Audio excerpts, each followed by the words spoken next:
नमस्कार मित्रों, आप सभी का स्वागत है आपके अपने चैनल एक कदम सबके साथ में।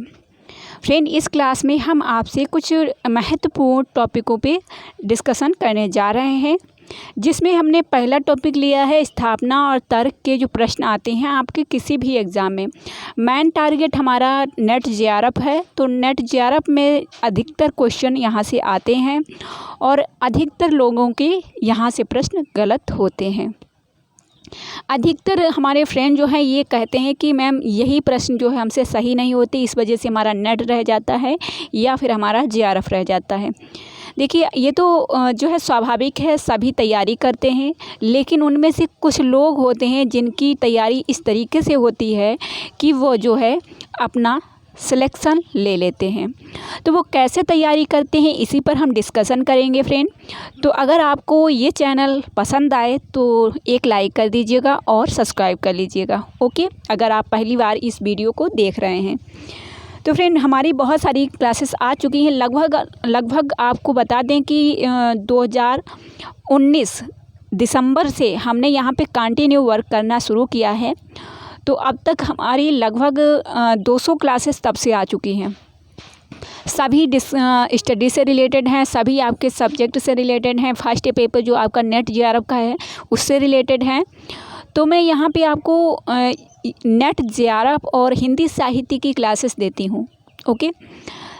तो अब हम डिस्कशन करने जा रहे हैं स्थापना और तर्क। स्थापना और तर्क के प्रश्न कैसे हम जो है सॉल्व करें, किस तरीके से तैयार करें, क्या पढ़ें, कैसे करें, ये सभी फ्रेंड के माइंड में होगा। तो मैं आज इसी टॉपिक पे डीपली बात करने जा रही हूँ। अगर आपको क्लास पसंद आए तो कमेंट करके हमें ज़रूर बताइएगा।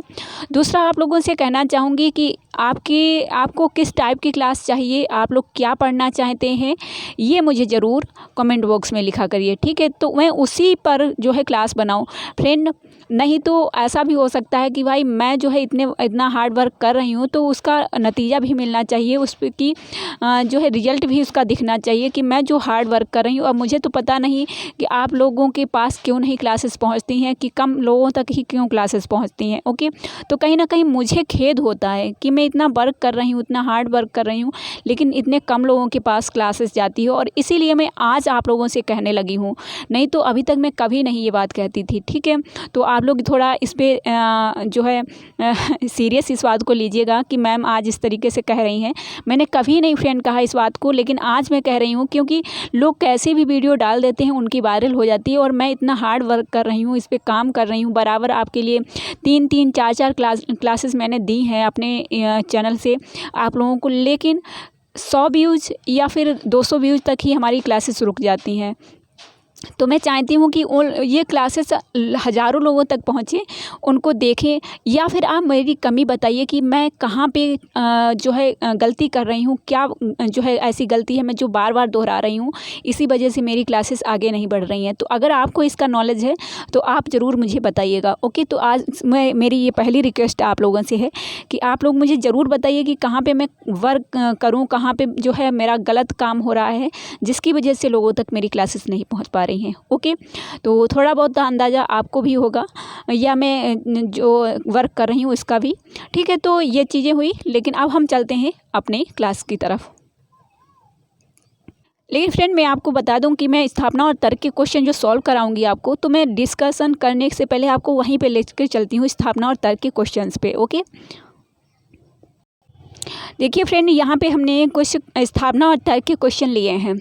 अब यहाँ पे इसी तरीके से कोई भी पेपर आप देखिएगा तो वहाँ पे आपको इसी तरीके से स्थापना और तर्क के क्वेश्चन दिए जाएंगे। अब इनको हम सही कैसे करें और इनके कौन से पॉइंट हम देखें जिससे हम अपने क्वेश्चन को सही कर सकें 100%, ठीक है। वरना सभी लोग तैयारी करते हैं, सभी लोगों के पास इतना नॉलेज होता है कि अपने क्वेश्चन को हम कैसे अटेम्प्ट करें, लेकिन फिर क्यों गलत हो जाते हैं, इसकी वजह क्या होती है, तो वही मैं आपको यहाँ पे बताने वाली हूँ। और मैं कोशिश करूँगी कि आप लोगों को समझ में भी आए और आप लोगों की हेल्प भी हो, ओके। तो सबसे पहले आप लोगों को क्या करना चाहिए, देखिए जब भी आप क्वेश्चन को पढ़ें स्थापना और तर्क के, तो उससे पहले तो मैंने आपको कई बार बताया है कि आपको क्या करना है, थ्योरी ज़्यादा से ज़्यादा पढ़नी है और प्रीवियस ईयर के क्वेश्चन पेपर पढ़ने हैं, क्योंकि बिना पढ़े तो आप इनको कर ही नहीं सकते हैं। अगर आप इनको पढ़ेंगे नहीं तो तुक्का इनमें चलने वाला नहीं है, ठीक है। बाई चांस चल जाए तो एग्ज़ाम को क्वालिफाई करने के लिए कोई तुक्का होता ही नहीं, पहली बात फ्रेंड, क्योंकि बहुत सारे लोगों ने इस पर क्लासेस भी बनाई हैं कि तुक्का लगाना कैसे सही लगाएं। तुक्का तो कोई चीज़ ही नहीं है, ठीक है। इसके लिए आपको हार्ड वर्क करना पड़ता है, स्मार्ट वर्क करना पड़ता है, ओके। तो सबसे पहले हम यहाँ पे आपको मेन पॉइंट पे लेकर चलते हैं कि आपको स्थापना और तर्क के जो असर्शन और रीजन के जो क्वेश्चन होते हैं इनको हम कैसे सही करें। तो फ्रेंड, स्थापना और तर्क के क्वेश्चन के लिए पहला तो पॉइंट मैंने आपको बता दिया है कि जो आप थ्योरी है उसको ज़्यादा से ज़्यादा पढ़ें। दूसरा, आप जो है प्रीवियस ईयर के क्वेश्चन पेपर पढ़ें, ठीक है। प्रीवियस ईयर के क्वेश्चन पेपर से आपको अंदाज़ा लग जाता है कि आप के क्वेश्चन पेपर में कैसे क्वेश्चन पूछे जाते हैं, ठीक है।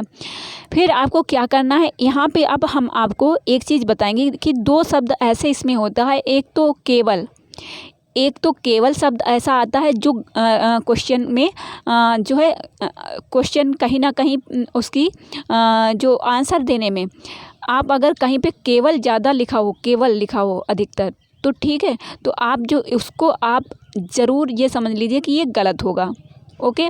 दूसरा, आप मात्र जब लिखा हो तब भी आप उसको गलत मान सकते हैं कि जो स्थापना दिया है उसमें अगर मात्र सिर्फ दिया है तो भी गलत हो सकता है, और केवल अगर दिया हो तो भी गलत हो सकता है। ये मेन पॉइंट मैं क्यों आपको बता रही हूँ कि मैंने अधिकतर क्वेश्चन जो देखे हैं उनमें ये चीज़ें जो है गलत ही हो जाती हैं, ठीक है।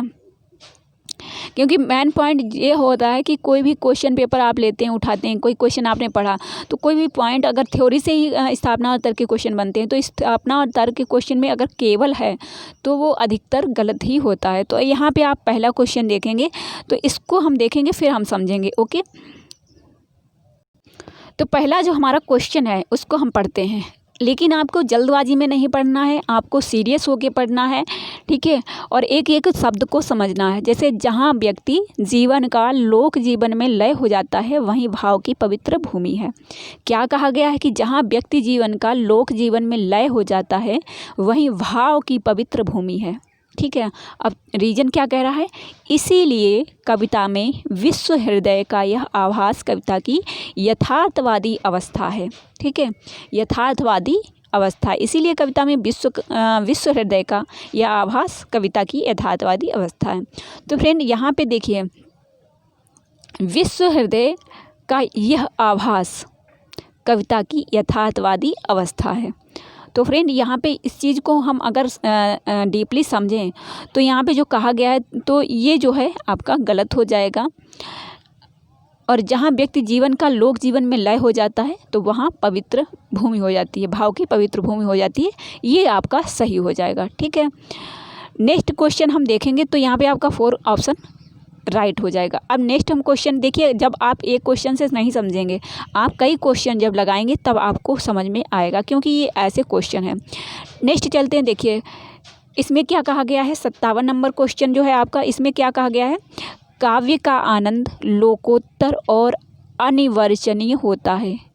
कैसा होता है, लोकोत्तर और अनिर्वचनीय होता है, क्योंकि रस को ब्रह्मानंद का समानार्थी कहा गया है।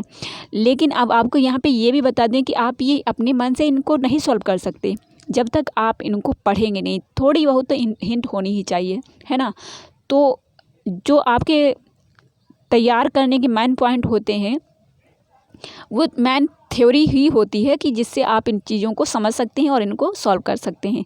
तो फ्रेंड, यहाँ पे देखिए दोनों ही चीज़ें आपकी राइट हो जाएंगी, क्योंकि रस जो है उसको ब्रह्मानंद सहोदर कहा गया है, तो ये भी सहोदर मतलब समानार्थी, ठीक है। और यहाँ पे आपका लोकोत्तर और अनिर्वचनीय होता है, तो दोनों ही चीज़ें आपकी राइट हो जाएंगी, ठीक है। तो आपका ए ऑप्शन सही हो जाएगा। अब आगे देखिए, नेक्स्ट क्वेश्चन में क्या कहा गया है। 58 नंबर क्वेश्चन में क्या कहा गया है, देखिए, रस ज्ञान द्वारा गाय होता है। रस जो होता है, अभी आपने क्या पढ़ा, अब यहाँ पे आप समझने वाला है ये क्वेश्चन आपका, कि देखिए यहाँ क्या कहा गया है कि काव्य का आनंद लोकोत्तर और अनिर्वचनीय होता है, और रस को ब्रह्मानंद का समानार्थी कहा गया है, ठीक है। और ब्रह्म जो है ज्ञान से ज़्यादा आपको भक्ति से प्राप्त होती है, है ना। ब्रह्म जो है आपको ज्ञान से ज़्यादा भक्ति से प्राप्त होता है, और भक्ति में होता है रस, ठीक है। ज्ञान में रस नहीं होता है, आपको मालूम होगा, और भक्ति में रस होता है। तो यहाँ पे रस जो है ज्ञान द्वारा गाय होता है। अब आप इसे समझिएगा, क्योंकि हृदय की अनुभूति के साथ उसकी बौद्धिक सत्ता भी होती है। देखिए, जो रस होता है वो बौद्धिक में जाता ही नहीं है, वो हृदय से ही समझ आता है। उसको आप कितना भी बौद्धिक रूप से समझें, वह जो आपको समझ में नहीं आएगा, ठीक है। जो रस है वो आपको हृदय से ही समझ में आएगा। मीठे शब्द जो होते हैं वो दिमाग से समझ में नहीं आते हैं, ठीक है, वो आपको हृदय से ही समझ में आते हैं। तो यहाँ पे आपकी जो चीज़ें दी गई हैं, रस ज्ञान द्वारा ग्राह्य होता है, तो ज्ञान के द्वारा रस नहीं प्राप्त किया जा सकता है, और ना ही जो है उसकी बौद्धिक सत्ता होती है, ठीक है। तो ये यहाँ पे दोनों ही आपके क्या हो जाएंगे, गलत हो जाएंगे। फ्रेंड, मैं कोशिश कर रही हूँ कि आप लोगों को अच्छे से समझ में आए, और मैं चाहती हूँ कि मैं आपको इतना अच्छे से समझाऊँ कि आप लोगों को तुरंत समझ में आ जाए, ठीक है। तो नेक्स्ट हम क्या देखेंगे, नेक्स्ट हमारा जो क्वेश्चन है 59 जो है आपका छायावादोत्तर कविता विचार प्रधान काव्य है। 59 का क्या कहा गया है कि छायावादोत्तर कविता विचार प्रधान काव्य है। और असर्शन में क्या कहा गया, रीजन में क्या कहा गया है, क्योंकि उसमें कवि के निजी संवेदना अनुभवों को अव्यक्त होने का अवसर नहीं मिला है, ठीक है। क्योंकि उसमें कवि के निजी संवेदना अनुभवों को व्यक्त होने का अवसर नहीं मिला है। और आपको मालूम है कि छायावाद में जो रचनाएं लिखी गई हैं वो निजी संवेदनाओं और उनकी अभिव्यक्ति पर ही लिखी गई हैं। छायावाद जो है वह विचार प्रधान काव्य नहीं है, वह अभिव्यक्ति का, छायावाद में आपने देखा होगा कि अभिव्यक्ति का जो है ज़्यादा प्रयोग हुआ है, उसमें अपनी इच्छाओं को ज़्यादा प्रकट किया गया है। कहाँ आप निराला को भी पढ़ लीजिए, चाहे आप जयशंकर प्रसाद जी को पढ़ लीजिए, और चाहे महादेवी वर्मा जी को पढ़ लीजिए, उन्होंने अपनी अभिव्यक्ति दी है, ठीक है। विचार प्रधान काव्य नहीं है छायावाद, और ना ही यहाँ पे दिया गया होने का अवसर नहीं मिला है, तो ये भी आपका गलत होगा, ठीक है। इन चीज़ों को आप जब आप थ्योरी पढ़ेंगे और जब आप प्रीवियस ईयर के क्वेश्चन पेपर पढ़ेंगे तभी आपको ज़्यादा समझ में आएगा। ओके फ्रेंड, तो यहाँ पे आपका फर्स्ट ऑप्शन राइट हो जाएगा। नेक्स्ट अब हम देखते हैं क्या क्वेश्चन दिया गया है। 60 नंबर क्वेश्चन देखेंगे। इसमें आपका क्या कहा गया है कि कला जो है माध्यम के द्वारा कलाकार सत्य को सुंदर बनाकर निजत्व की उपलब्धि करता है। क्या कहा गया है कि कला के माध्यम के द्वारा कलाकार सत्य को सुंदर बनाकर निजत्व की उपलब्धि करता है। निजत्व मतलब अपनी, भाई कलाकार जो है अपने जब कलाकार एक एक्टर जो होता है वो आप देखते होंगे कि वो दूसरों की अभिव्यक्ति को देता है, दूसरों के जीवन को दर्शाता है ना। तो यहाँ पे लिखा गया है कि कला माध्यम के द्वारा कलाकार सत्य को सुंदर बनाकर निजत्व की उपलब्धि कराता है। तो फ्रेंड यहाँ पे आप एक बार इसे चेक करिएगा। तो फ्रेंड यहाँ पे जो है आपका ये जो है गलत हो जाएगा, ठीक है। कलाकार जो है निजत्व की उपलब्धि नहीं करता है। नेक्स्ट है आपका रीजन क्या कहता है, क्योंकि सत्य कलाकार की संचित पूंजी होती है, सौंदर्य सृजन उसका व्यापार और लोक मंगल का प्रसार उसकी उपलब्धि होती है। तो यहाँ पे क्या कहा गया है कि कला के माध्यम के द्वारा कलाकार सत्य को सुंदर बनाकर निजत्व की उपलब्धि करता है। और रीजन में कहा गया क्योंकि सत्य जो है कलाकार की संचित पूंजी होती है और सौंदर्य सृजन उसका व्यापार और लोक मंगल का प्रसार उसकी उपलब्धि होती है। अब यहाँ पे निजत्व की उपलब्धि नहीं होती है, सौंदर्य और सृजन उसका व्यापार और लोक मंगल का प्रसार उसकी उपलब्धि होती है। तो ये चीज़ जो है सही, लोक मंगल का प्रसार उसकी उपलब्धि होती है, ना कि निजत्व की उपलब्धि होती है, ठीक है। तो ये तो आपका गलत हो जाएगा और ये आपका सही हो जाएगा। नेक्स्ट चलते हैं, नेक्स्ट क्वेश्चन देखेंगे। नेक्स्ट क्वेश्चन में क्या कहा गया है, इसमें कहा गया है कि काव्य सौंदर्य भाव और कला की एकान्विति में है। क्या कहा गया कि काव्य सौंदर्य भाव और कला की एकान्विति में है। और तर्क क्या कहा गया है, क्योंकि काव्य में भाव पक्ष और कला पक्ष दोनों असंबद्ध होते हैं। ऐसा नहीं है भाई, काव्य में भाव पक्ष और कला पक्ष दोनों ही संबंध होते हैं, यहाँ पे असंबद्ध कहा गया है, ठीक है। तो यहाँ पे आपका ये तो आपका गलत हो जाएगा। और काव्य सौंदर्य भाव और कला की एकान्विति होती है, ठीक है। तो यहाँ पे जो चीज़ कही गई है ये इसी का शब्द है, ठीक है। यहाँ पे भाव और कला दोनों को एक किया गया है और यहाँ पे दोनों को अलग किया गया है। जो बात ऊपर कही गई है उसको ही नीचे उल्टा लिख दिया गया है। तो ये ऊपर वाला सही हो जाएगा, नीचे वाला आपका गलत हो जाएगा। ओके फ्रेंड, तो हमने क्वेश्चंस को देखा। आगे एक क्वेश्चन और हम देखते हैं। हमारा नेक्स्ट क्वेश्चन जो है इसमें कहा गया है कि असर्शन में क्या कहा गया है कि मिथक मनुष्य के आदिम मस्तिष्क की सृजनशील शक्तियों का मूल्यवान सांस्कृतिक उपहार है। मिथक जो है मनुष्य के आदिम मस्तिष्क की सृजनशील शक्तियों का मूल्यवान सांस्कृतिक उपहार है। तो इसमें सांस्कृतिक उपहार है, ठीक है, एक उपहार है, एक गिफ्ट है।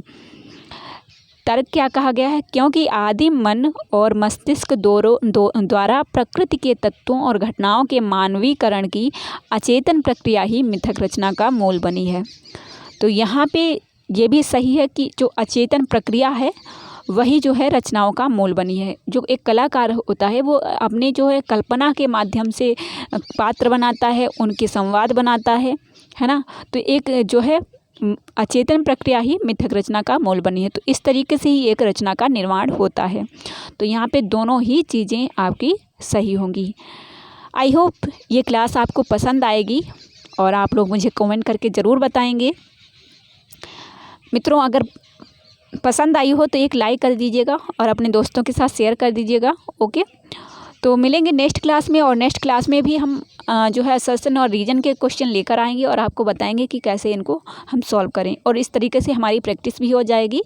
ओके, और हमारे एग्ज़ाम में इन क्वेश्चंस को सॉल्व करके सही करने की जो है जो हमारी एक रणनीति है वो भी जो है क्या होगी, संभव हो सकेगी।